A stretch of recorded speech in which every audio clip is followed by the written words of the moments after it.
யார் போனாலும் ஐயா அழுறாங்க. ஐயாவது கொய்யாவாது ஊர் தாலி அந்த பையன் சாரி.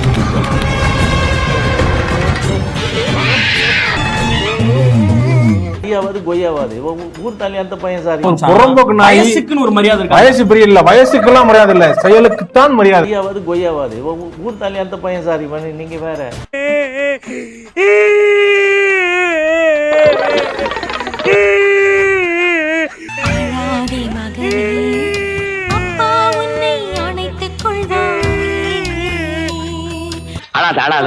பாவங்க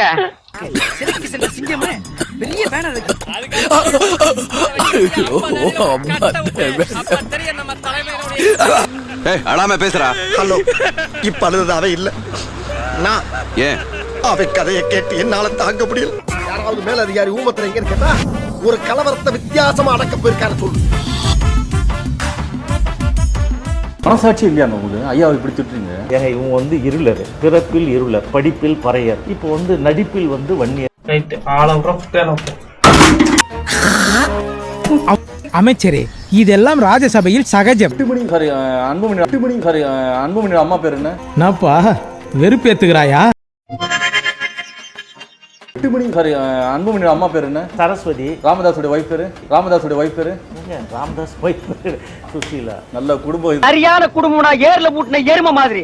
நல்ல துப்பு கட்ட குடும்பம். டேய் ஜம்பலக்கடி பம்பா, இது தர்மமாடா ஜிம்பலக்கடி பம்பா.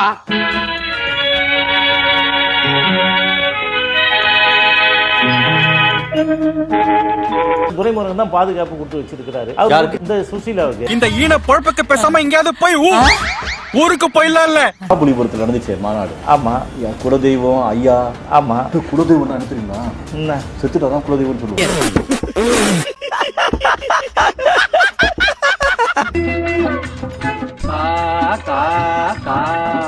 உயிரோட இருக்கிறான் மனுஷன், அது மறைமுகமா சொல்றாரு. இதை விட டைரக்டா உலகத்திலே யாராலையும் சொல்ல முடியாதுடா. தூங்குறதுக்கு முன்னாடி இதுதான் எனக்கு மனசுல படும். அன்புமணி வந்து ராமதாஸ் ரூம்ல பூட்டி வச்சிருவான். நாய்க்கு எப்பயுமே திறந்து ஏதாவது சாப்பாடு கொடுக்குற மாதிரி கொடுத்துருந்தான் கொஞ்ச நாள். ஓ, டைம் ஆகி போச்சு.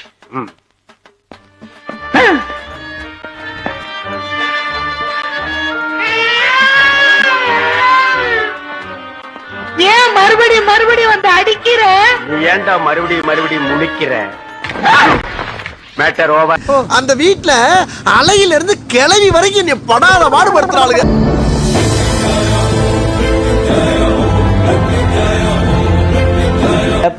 எனக்கு ராமதாஸ் ஐயா மேல 1000 கோவம் இருக்கலாங்க சில விஷயங்கள், ஆனா இதெல்லாம் விட்டு தர மாட்டேங்க.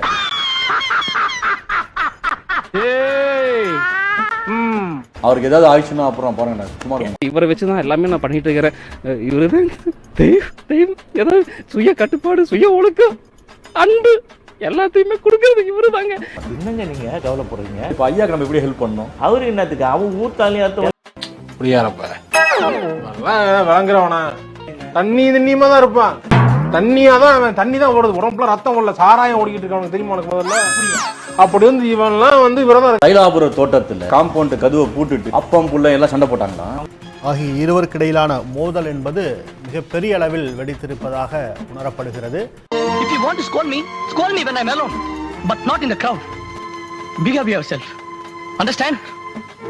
Yes. Thank you. என்னவென்றால் இனி வந்து திரும்ப முடியாத ஒரு பிளவை நோக்கிய பாமக சென்று விட்டது. ஏண்டா அடிக்கிற? போனா போகுது, பெத்த பிள்ளையாச்சேன்னு பார்த்தா வாடாங்கிற போடாங்கிற. என்னடா நினைச்சிட்டு இருக்கிற? மீசை பிடிச்சா முடிக்கிற, வெட்டி கொண்டு போடுவோம். படுவா அம்மா வாட்டர் பாட்டில் எல்லாம் குத்தனா மூஞ்சி வீங்கி போச்சு. அன்புமணியே பெத்த தாய் அடிச்சான். அந்த கதையை கேட்டீங்கன்னா மானங்கட்ட பொழுது. தாயவே பாட்டில கொண்டு அடிக்க ஒரு மகன் முயல்வாரான்னு ஒரு இயல்பாரு கேள்வி எழுது. இல்ல அது தாய்க்கிழவி நீளமா பேசாத, மூச்சு வாங்க. உன்னை பெத்து போடும்போது வாங்காத மூச்சா போடா. இனிமே ஒரு வார்த்தை பேசுன மூச்சே வாங்காது. அடச்சி, உன்னால ஆனதை பாத்துக்கடா. பாட்டாளி மக்கள் கட்சி அவன் அப்பா விட்டு சொத்து. இப்ப பணமா மகரான்னு சொல்லி வந்தாச்சு. இவனுக்கு அவன் கோயா பால்ஸ், அவனுக்கு இவன் கோயா பால்ஸ். நாம தான் உண்டாச்சு. சும்மாதான் நம்ம தான். எதுக்குடா மீசிய முடிக்கிட்டு இருக்கேன்? ஆமாதான். ஆனா 2 பேரும் தூக்கி சாப்பிடுறோம் பொழுது சௌமியா. அது தூக்கி சாப்பிட்டதுனால தானே இந்த நிலைமை இன்னைக்கு நடு ரோட்டுக்கு. ஒரு ஆள் ஒரே ஆள் அப்படி சிங்கம் மாதிரி நிக்கிறான். அன்புமணிக்கு யாரு அவன் சிண்டி எங்க இருக்குது? சௌமியா கிட்ட இருக்குது. அப்படியே அன்புமணி என்னங்க பண்ண முடியும்? சௌமியா அடிக்குதாங்க.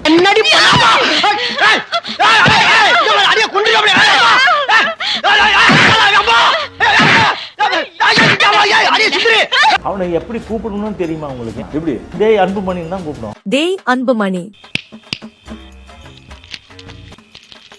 டபார் இனிமே கூட்ட பிறகு சமையல் பண்ணு, துணியை துவைக்கணும். அப்புறம் முக்கியமான ஒரு விஷயம், என் விருப்பம் இல்லாம என்ன நீ தொடவே கூடாது.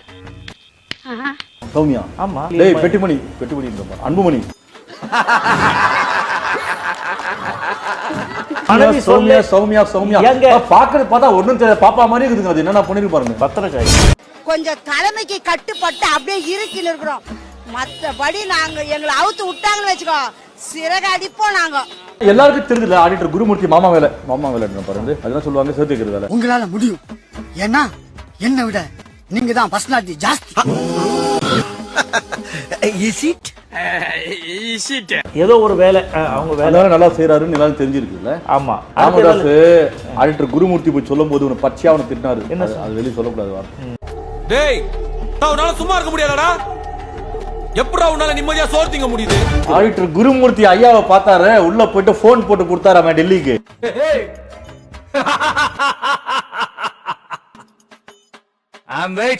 பாமகவில் நடக்கும் உட்கட்சி மோதல் பரபரப்புக்கு பஞ்சமில்லாமல் இருக்கிறது. மொக்கராசு உன் வழி எனக்கு புரியுதுப்பா. உனக்கு என்னப்பா குறை? நஞ்ச புஞ்ச 3 மில்லு 32 பல்லு எல்லாம் இருந்து என்ன பொக்கராஸ் ஆகிட்டீங்களே. அதுக்கு இல்லப்பா, அஞ்சலி மாதிரி ஒரு பொண்ணை நான் மறுபடியும் நீங்க பெத்து விடுங்க. நான் முதல்ல இருந்து ஆரம்பிச்சு மோண்டு பேண்டு அவன் வேற கூட ஓடி போயிடும். அட போக. தந்தை ராமதாசுக்கும் மகன் அன்புமணிக்கும் இடையேயான குடும்ப பிரச்சனை உன்னை கேப் மாதிரி இடுப்பா வெட்டி போடுறேன். அப்பட வெட்டின பெரிய பாவம் இல்ல, உன்னை வெட்டின பெரிய புண்ணியம். என்ன வெட்டினீங்கன்னா உனக்கு கட்சி கிடைக்காது. ஐயோ, இந்த சென்டிமெண்ட் சொல்லியே இவன் எஸ்கேப் ஆகுறான்டா. போடா வாடா எச்சா போடா. ஐயோ நான் என்ன செய்வேன்? தற்போது கட்சி பிரச்சனையாகவும் மாறியுள்ளது. இப்படி இருக்கையில் பாமகவில் உள்ள அன்புமணி ஆதரவாளர்களை ராமதாஸ் நீக்குவதும் அவர்கள் மீண்டும் அதே பொறுப்பில் நீடிப்பார்கள் என்று அன்புமணி அறிவிப்பதும் கட்சியினரிடையே குழப்பத்தை ஏற்படுத்தி வருகிறது. அவன் செஞ்ச முட்டாள்தனத்தை நீங்க யாரும் பண்ணிடாதீங்க. அவன் செஞ்ச தப்புக்கு அவன் தண்டனை அனுபவிச்சு ஆகணும். இன்னையில இருந்து இந்த ஊரை விட்டு 18 வருஷம் அவனை தள்ளி வைக்கிறேன். கமான் வாங்கோ வாங்கோண்ணா. அட வாங்கோண்ணா. ஐயோ வாங்கோண்ணா, நீங்க வாங்கோண்ணா. அது மட்டுமின்றி ராமதாஸ் செய்தியாளர்கள் சந்திப்பு நடத்துகிறார் என்றாலே அது அந்த கட்சியினருக்கு அதிர்ச்சி வைத்தியமாக உள்ளது. முன்னதாக பேசிய ராமதாஸ் பாஜகவுடன் கூட்டணி அமைக்க வேண்டும் என்று அன்புமணியும் சௌமியாவும் எனது கால்களில் விழுந்து கதறினார்கள்.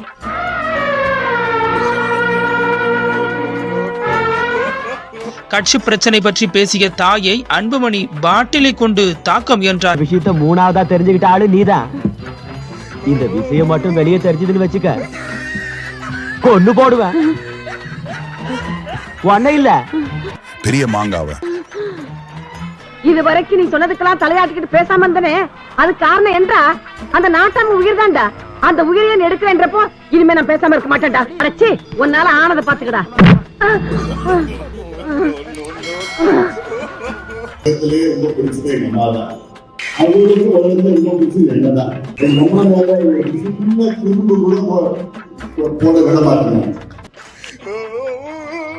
அடங்கப்பா, இது உலக நடிப்புடா சாமி. அன்புமணி மீது பல்வேறு குற்றச்சாட்டுகளை ராமதாஸ் அடுக்கி இருந்தார். தாய் மீது பாட்டிலை வீசி எறிந்தவர் அன்புமணி, வளர்த்த கடா என் மார்பிலே பாய்ந்து விட்டது என பல்வேறு அதிர்ச்சி தகவல்களையும் அவர் அதில் தெரிவித்திருந்தார். இன்னைக்கு வாழ்க்கை எங்கெங்கயோ போயிருக்குடா. கேவலம் இப்படி அரசியல் பண்ணி பொழைக்கக்கூடிய புரோக்கர் துள்ள கொண்டாந்து விட்டேடா. இதுக்கெல்லாம் யாரா காரணம்? இரு தரப்பினரும் பேச்சுவார்த்தை நடத்திய நிலையில் இறுதியில் அது தோல்வியில் முடிந்ததாக தகவல்கள் வெளியாகின. அவங்க நம்மள மாதிரி நார்மல் பீப்புள் கிடையாது गाइस. சொன்னா புரிஞ்சுங்க. இந்த சூழலில் மீண்டும் செய்தியாளர்களை சந்தித்த ராமதாஸ் பாமகவில் இருந்து தன்னையே வெளியேற்ற பார்க்கிறார்கள் என தெரிவித்துள்ளார். ஒண்ணு மட்டும் சொல்ல ஞாபகம் வச்சுக்க, வாழ்க்கையில சரி கிரவுண்ட்லயும் சரி நிதானமா ஓடணும். எனக்கும் செயல் தலைவர் அன்புமணிக்கும் இடையிலான பிரச்சனைகள் பற்றி யாருக்கும் முழுமையாக தெரியாது. இருவருக்கும் இடையிலான சமரச பேச்சுவார்த்தையில் எந்த முடிவும் எட்டப்படவில்லை. நான் என் கைகளை கட்டிக்கொண்டே என் கண்ணை குத்திக் கொண்டேன். உன் வயசுல நானும் அப்ப இப்படிதான்டா கலாச்சேன். இப்ப அத பத்தி நான் பேச வரல. நீ இப்படியே பொறுக்கித்தனம் பண்ணி ஊரை சுத்தி இருந்தனா எனக்கு அப்புறம் நம்ம கேங்க வழி நடத்த ஆள் எல்லாம் போயிடும். இவர் அப்படியே பெரிய பாபில எஸ்கேப்பர். இவர் போனதுக்கு அப்புறம் வழி நடத்த ஆள் எல்லாம் போயிடுவாங்க. இத நீ மட்டும் தான் என்கிட்ட சொல்லுங்க. உன்னை பத்தி வெளியே போய் விசாரிச்சா ஒருத்தனுக்கு தெரியலன்றான்டா. என்னையே குறிவைத்து இலக்காக்கி தாக்குகின்றனர். எல்லாம் ஐயாதான் என சொல்லிக்கொண்டே அதல பாதாளத்தில் தள்ள பார்க்கின்றனர் என தெரிவித்துள்ளார்.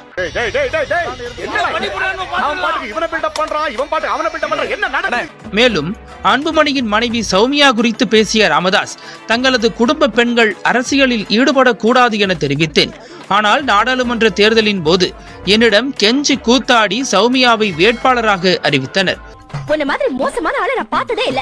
அசிங்கமா இல்ல, கேவலமா இல்ல. ஏன் இப்படி ஃபேமிலி அசிங்கப்படுத்துற? சௌமியா தன் பேச்சிற்கு எதிர்மாறாக செயல்பட்டார். ஒரு நாள் சௌமியா என்னை வந்து பார்த்து மாமா என்றார். நான் ஏமா என்றேன். மாமா என்றார். நான் ஏமா என்றேன். வழங்குறவனா தண்ணியமா தான் இருப்பான். தண்ணியாதான் அவன் தண்ணி தான் ஓடுது. உடம்புல ரத்தம் உள்ள சாராயம் ஓடிக்கிட்டு இருக்காங்க தெரியுமா உனக்கு முதல்ல? ஒரு வாரத்தில் தலைவரை மாற்றிவிடலாமா என என்னிடம் சௌமியா கூறினார். இவளுக்கு பேட்டியை முடிக்கிறக்குள்ள என் வேட்டியை உரி உள்ள இருக்க போட்டி எடுத்தால் எடுப்பாங்க. 2019 ஆண்டிலேயே கட்சியை கைப்பற்றும் எண்ணம் அன்புமணிக்கு இருந்தது என ராமதாஸ் புது புகச்சலை கிளப்பியுள்ளார். இத பூரா நீ ஒட்டுமொத்தமா ஓச்சு விட்டு இந்த குளக்கட்ட குறைந்தும் பொழப்பு கலங்கின அம்மா தண்ணி மாதிரி இல்லாம தெளிஞ்ச ஆத்து தண்ணி மாதிரி தங்கு தடை இல்லாம சல சல சல ஓடுறதுக்கு நீதான் தயார்னு புரியணும். அம்மா செத்த குளவை போடுங்கம்மா, போதும்மா. தொடர்ந்து பேசிய அவர் 2026 தேர்தல் வரை பாமகவுக்கு நான் தான் தலைவர், நான் தான் நிறுவனர். குருவிற்கு மிஞ்சிய சீடன் இருக்கலாம், ஆனால் தந்தைக்கு மிஞ்சிய தனையன் கூடாது. மூத்திர சந்தைக்குள்ள எதையாவது பேசுற சின்ன பசங்க கிட்ட போய் சரி சமமா சே ஏறு போலாம். சரிதான், சின்ன பசங்க தான். தேர்தலுக்கு பிறகு எல்லாம் அன்புமணிக்குத்தான் கிடைக்கப் போகிறது. ஆனால் அன்புமணி கட்சிக்காக உழைப்பதற்கு தயாராக இல்லை என ராமதாஸ் தனது செய்தியாளர்கள் சந்திப்பில் தெரிவித்துள்ளார். இந்த சமுதாயத்துல நான் பட்ட அவமானமும் அசிங்கமும் என்னோட தொலைஞ்சு போட்டு